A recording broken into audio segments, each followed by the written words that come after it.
Assalamu alaikum students, I hope everybody is doing well. Today we are going to revise unit number 5, Daffodils. This beautiful poem has been written by William Wordsworth. He is known as a poet of nature. He was a staunch lover of nature. According to him, nature is like a teacher which teaches us a lot of things. In this poem, the poet has also explained his love for nature and the natural objects. In this poem, he has discussed about his imaginations about the nature which purifies his soul.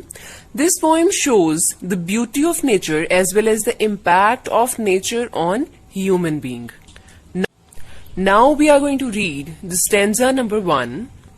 I wandered lonely as a cloud that floats on high over valleys and hills, when all at once I saw a crowd, a host of golden daffodils, beside the lake beneath the trees, fluttering and dancing in the breeze.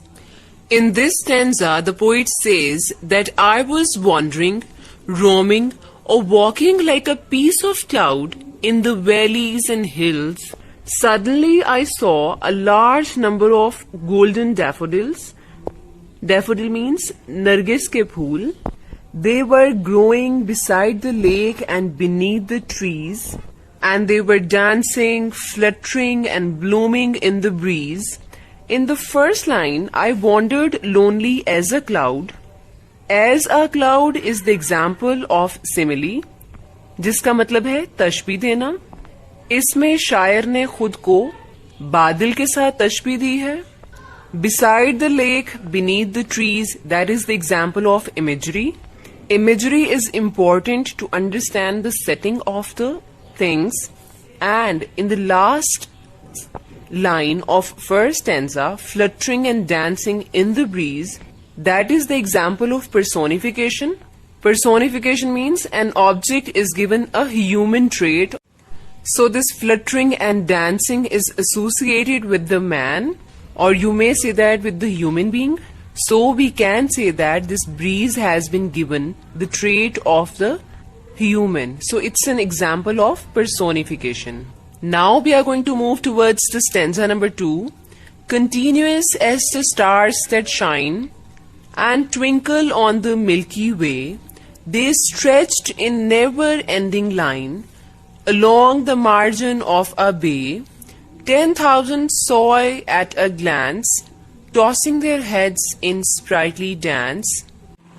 In this stanza, poet says the flowers were shining like the stars and twinkling on the Milky Way. फूल ऐसे लग रहे थे जैसे कहकशां के ऊपर सितारों की मानंद चमक रहे हों. And they were spread and stretched in never-ending lines, which means they were in a large amount, along with the margin of bay. Margin of bay means that the daffodil flowers are spreading endlessly along the boundaries of the bay.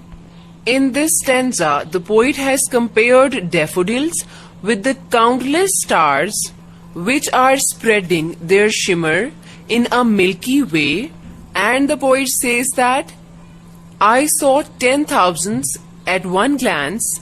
They were moving their heads and dancing joyfully. First line of the second stanza is also the example of simile as the stars, and the last line is the example of personification, tossing their heads in sprightly dance, and this complete paragraph is the example of imagery. So we can say that poetry is incomplete without the figurative language. Now we are going to read stanza number 3. The waves beside them danced, but they outdid the sparkling waves in glee. A poet could not but be gay.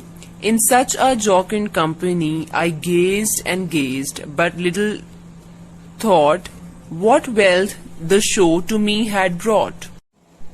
In this third stanza, poet says that the daffodils are dancing in the breeze, and it seems that the flowers are dancing and creating waves, and those waves are sparkling joyfully. Poet is happy and he is enjoying the company of daffodils. He says that I stopped there, I looked at the flowers for a long time. He wonders that what wealth, what happiness has been revealed to him through nature. And these words glee, gay, jocund, they are equivalent to one another, which means happiness. And gazed means to look at the things for a very long time. First two lines of this stanza are also the example of imagery. Now we are going to read stanza number 4. For oft, oft is the short form of often. When on my couch I lie, in vacant or in pensive mood. Vacant means khali, pensive means सोच विचार के mood में. They flash upon that inward eye. Inward eye is the eye of heart, which is the bliss of solitude. Bliss is again happiness. And then my heart with pleasure fills and dances with the daffodils.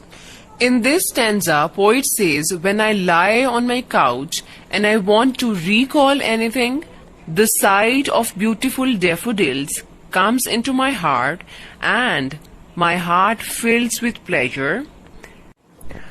Poet also says, I feel myself happy in recalling the natural objects which give him immense pleasure and fills his heart with pleasure, and his heart also dances like a daffodils.